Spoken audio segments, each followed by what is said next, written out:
Hello friends, नमस्कार, good evening. आप सभी का बहुत बहुत स्वागत है आपके अपने channel triple C wifi study पर। आइए स्टार्ट करते हैं आज के इस क्लास को। और आज की क्लास नंबर 10 है। इससे पहले 9 क्लास आप सभी पढ़ चुके हैं। अगर आपने वो क्लास नहीं देखे हैं तो उन्हें अवश्य देखें। और जो हमने आपको प्लेलिस्ट बताई हैं उन्हें भी आपको देखना है। जैसे triple C advance mock test series नाम से जो प्लेलिस्ट है, ट्रिपल सी लिब्रे ऑफिस नाम से प्लेलिस्ट है और ट्रिपल सी प्रीवियस पेपर नाम से प्लेलिस्ट है। तो ये सभी प्लेलिस्ट इंपॉर्टेंट हैं जो आपको देखनी है। जो भी साथी क्लास में आ चुके हैं, सबसे पहले आप सभी एक बार क्लास को शेयर कर दें ताकि और भी बच्चे और भी साथी इस क्लास को ज्वाइन कर पाएँ। आज का सबसे पहला प्रश्न आपके स्क्रीन पर आ चुका है। यहाँ पर आपसे पूछा गया है कौन से file extension cable graphics file को दर्शाते हैं। ऐसी कौन सी फाइल एक्सटेंशन है यहाँ पर जो कि केवल ग्राफिक्स फाइल ही हैं, ग्राफिक्स फाइल को ही दर्शाते हैं। ऑप्शन में दिया है JPEG and TXT, BMP and DOC, BMP and GIF, TXT and STK. अब आपको यहाँ पर बताना है ऐसी कौन सी फाइल एक्सटेंशन है जो केवल ग्राफिक्स फाइल हैं। तो सही जवाब हो जाएगा ऑप्शन नंबर सी, बीएमपी और जीआईएफ। ये दोनों ग्राफिक्स फाइल एक्सटेंशन हैं। ऑप्शन नंबर सी यहाँ पे करेक्ट आंसर होगा। अगला सवाल है एक्सेल ग्रिड लाइन को बाय डिफॉल्ट प्रिंट करता है। एक्सेल में जो ग्रिड लाइंस होती हैं, आपने देखा होगा एक्सेल के अंदर इस प्रकार से लाइन होती हैं, तो इन्हें ग्रिड लाइंस कहा जाता है। और जब आप प्रिंट करते हैं तो ये बाय डिफॉल्ट प्रिंट होती हैं, ऐसा प्रश्न में बोला गया है। अब आपको बताना है यहाँ पर सही है या गलत है। तो ये कैसा होगा, फॉल्स हो जाएगा, क्योंकि एक्सेल में ग्रिड लाइन आपकी बाय डिफॉल्ट प्रिंट नहीं होती हैं।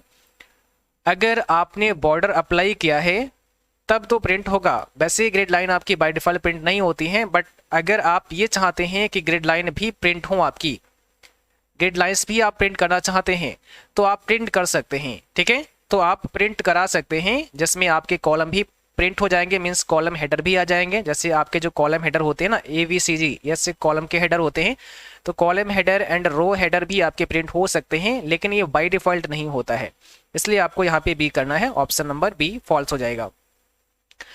अगला सवाल है उस नेटवर्क के कंप्यूटर को आप क्या कहते हैं जो दूसरे कंप्यूटर से फाइलों का अनुरोध करता है। उस नेटवर्क के कंप्यूटर को आप क्या कहेंगे जो दूसरे कंप्यूटरों से फाइलों का अनुरोध करता है। उसे होस्ट कहेंगे, क्लाइंट कहेंगे, राउटर कहेंगे या फिर नन ऑफ दीज। तो प्रश्न को समझना है और अपना आंसर आपको कमेंट बॉक्स में लिखना है। और जो बच्चे क्लास में आ चुके हैं, आप लोग जल्दी से क्लास को एक बार शेयर कर दें ताकि और भी साथी जिनका भी ट्रिपल सी का एग्जाम होने वाला है इस क्लास को पढ़ पाएँ, वो देख पाएँ, क्योंकि ये सभी क्वेश्चन आपके लिए मोस्ट इंपॉर्टेंट हैं, आपके ट्रिपल सी एग्जाम के लिए मोस्ट इंपॉर्टेंट है।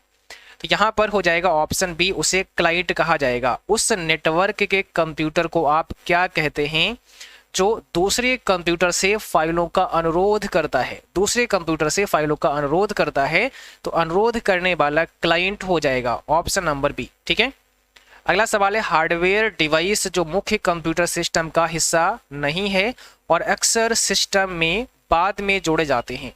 ऐसे हार्डवेयर डिवाइस जो मुख्य कंप्यूटर सिस्टम का पार्ट नहीं है, बाद में उन्हें जोड़ा जाता है, तो ऐसे हार्डवेयर डिवाइसेस का नाम आपसे पूछा है। क्या उसे पेरिफेरल कहते हैं, के लिए पार्ट, हार्डवेयर या इसमें से कोई नहीं। तो जल्दी से जवाब करेंगे आप सभी बच्चे जो भी क्लास में लाइव हैं, क्लास में उपस्थित हैं, आप सभी को बताना है इसका सही आंसर क्या होगा।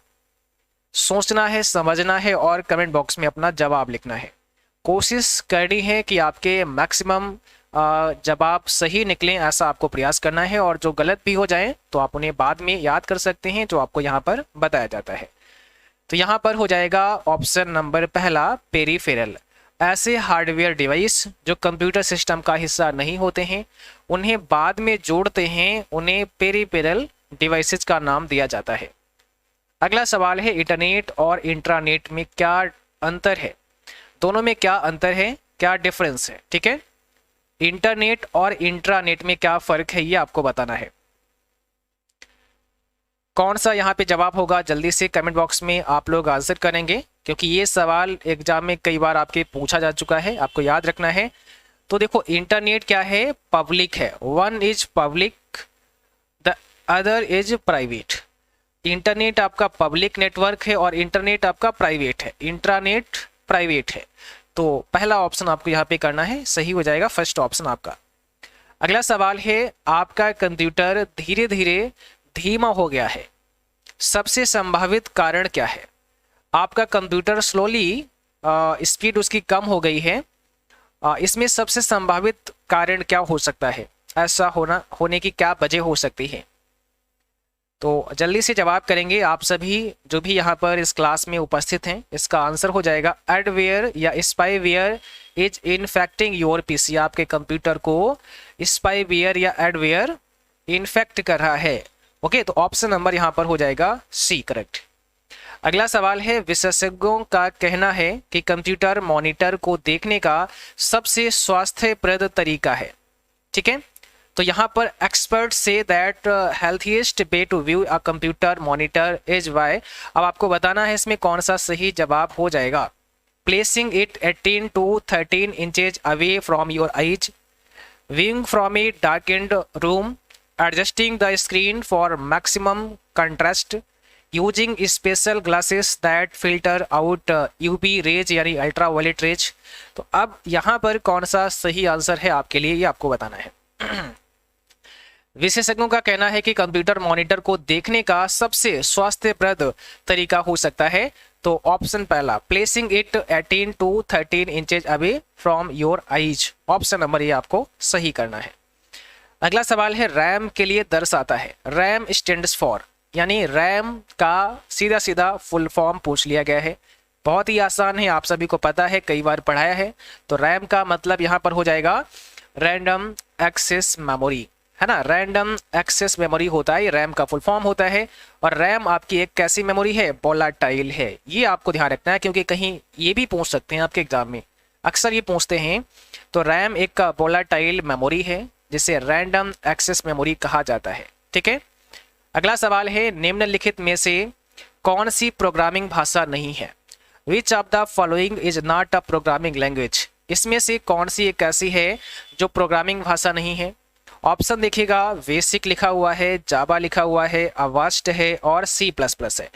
अब आप लोग बताएंगे यहाँ पर ऐसा कौन सा यहाँ पे ऑप्शन है जो कि एक प्रोग्रामिंग भाषा नहीं है, प्रोग्रामिंग लैंग्वेज नहीं है। तो यहाँ पर आपका सही जवाब हो जाएगा अवास्ट। अवास्ट क्या है? एक एंटीवायरस है, एक एंटीवायरस है, ना कि प्रोग्रामिंग लैंग्वेज। एक फ्री एंटीवायरस है, ऐसा भी बोल सकते हैं। अवास्ट एक फ्री एंटीवायरस है। सो ऑप्शन नंबर सी यहाँ पे करेक्ट है। अगला सवाल है, एक वेबसाइट का होम पेज है। एक वेबसाइट का होम पेज क्या हो सकता है? द लार्जेस्ट पेज हो सकता है, द लास्ट पेज हो सकता है, द फर्स्ट पेज हो सकता है, द मोस्ट कलरफुल पेज हो सकता है। तो एक वेबसाइट का होम पेज क्या हो सकता है? कौन सा हो सकता है एक वेबसाइट का होम पेज? तो यहां पर क्या हो जाएगा? द फर्स्ट पेज हो जाएगा। किसी वेबसाइट का जो पहला पेज होता है, जब आप किसी वेबसाइट के एड्रेस को टाइप करते हैं, उस वेबसाइट पर जाते हैं, तो जो फर्स्ट पेज आपको दिखाई देता है वो आपका क्या होता है? होम पेज होता है। वही आपका होम पेज होता है, यानी first page of the website आप बोल सकते हैं। अगला सवाल है, रोम स्टैंड्स फॉर। रोम दर्शाता है। अभी आपसे रैम के बारे में पूछा था, अब यहाँ पर रोम के बारे में पूछा है कि रोम क्या दर्शाता है, रोम का क्या मतलब होता है, ये आप सभी बताएंगे। बताइए यहाँ पर कौन सा आपका सही जवाब हो जाएगा? रोम क्या दर्शाता है? रोम का मतलब यहाँ पर हो जाएगा रीड ओनली मेमोरी। कैसा हो जाएगा? रीड ओनली मेमोरी हो जाएगा। इसे केवल पढ़ा जा सकता है, केवल रीड किया जा सकता है, राइट नहीं किया जा सकता है, ओनली रीड किया जा सकता है। रीड ओनली मेमोरी इसका फुल फॉर्म होता है, ये आपको ध्यान रखना है। और अगर आपसे पूछें कि रोम कैसा है, तो रोम आपका नॉन वोलेटाइल में आता है। कैसा होता है? ये नॉन वोलेटाइल होता है। ओके, तो ये भी पॉइंट आपको याद रखना है। बाकी अगर रोम की बात करें तो यहाँ पर आपका एक पी रोम होता है जिसे प्रोग्रामेबल रीड ओनली मेमोरी कहा जाता है। एक आपका ईपी रोम होता है जिसे erasable programmable read only memory कहा जाता है। एक आपका ईईपी रोम होता है जिसे electrically erasable programmable read only memory कहा जाता है। तो ये आपको फुल फॉर्म भी पता होनी चाहिए। यानी जो आपका ईपी रोम होता है, इसको आप इसके डेटा को डिलीट किया जा सकता है अल्ट्रा वायलेट रेज के माध्यम से, और इससे इलेक्ट्रिक माध्यम से इसके डेटा को आप डिलीट कर सकते हैं। ठीक है, चलिए अगला सवाल है HTML is used to, HTML का प्रयोग किया जाता है, HTML का प्रयोग किया जाता है, ये आपको बताना है। प्लॉट कॉम्प्लिकेटेड ग्राफ्स में, वेब पेज डिजाइन में, translate one language into another, या इसमें से कोई नहीं। तो HTML एक लैंग्वेज है, हाइपर टेक्स्ट मार्कअप लैंग्वेज, जिसका फुल फॉर्म होता है और इसका इस्तेमाल होता है वेब पेज को डिजाइन करने में। कोई भी वेब पेज अगर आप बनाना चाहते हैं, डिजाइन करना चाहते हैं, तो HTML लैंग्वेज का आपको इस्तेमाल करना होता है। तो ऑप्शन नंबर बी यहाँ पे करेक्ट होगा। अगला सवाल है किसी मित्र के साथ तत्काल रियल टाइम संचार के लिए आप क्या उपयोग करेंगे।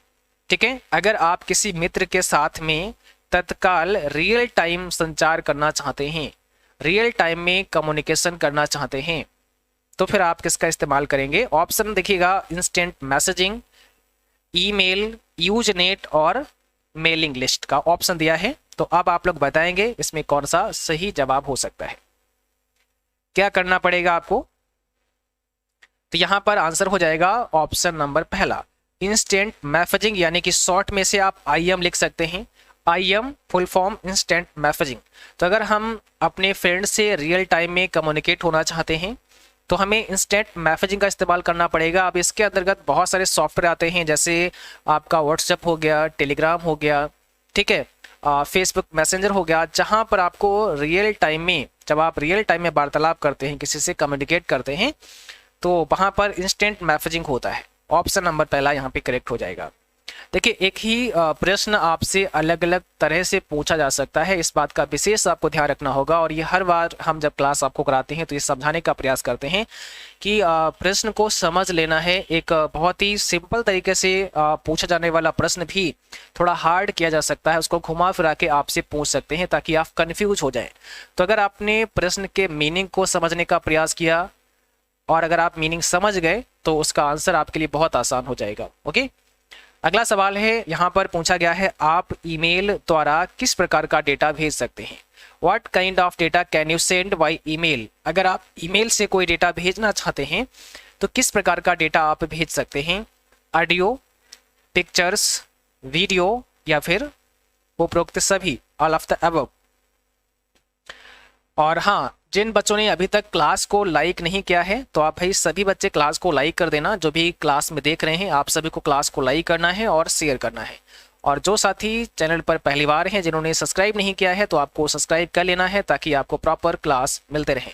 यहाँ पर आपका सही जवाब हो जाएगा option number D, all of the above, उपरोक्त सभी। ठीक है, ऑडियो, पिक्चर्स और वीडियो, ये सभी आप मेल कर सकते हैं। अगला सवाल है, प्रौद्योगिकी पर चर्चा करते समय एक हॉट स्पॉट है। एक हॉट स्पॉट क्या है ये आपको बताना है। तो इसमें कौन सा सही जवाब होगा, जल्दी से आप लोग बताएंगे। यहां पर आपका आंसर क्या होगा। ठीक है, तो यहां पर हो जाएगा a place served by public wireless access, option number V correct हो जाएगा। कंप्यूटर में मुख्य सर्किट बोर्ड है, कंप्यूटर में मुख्य सर्किट बोर्ड है, कौन सा कंप्यूटर में मुख्य सर्किट बोर्ड है।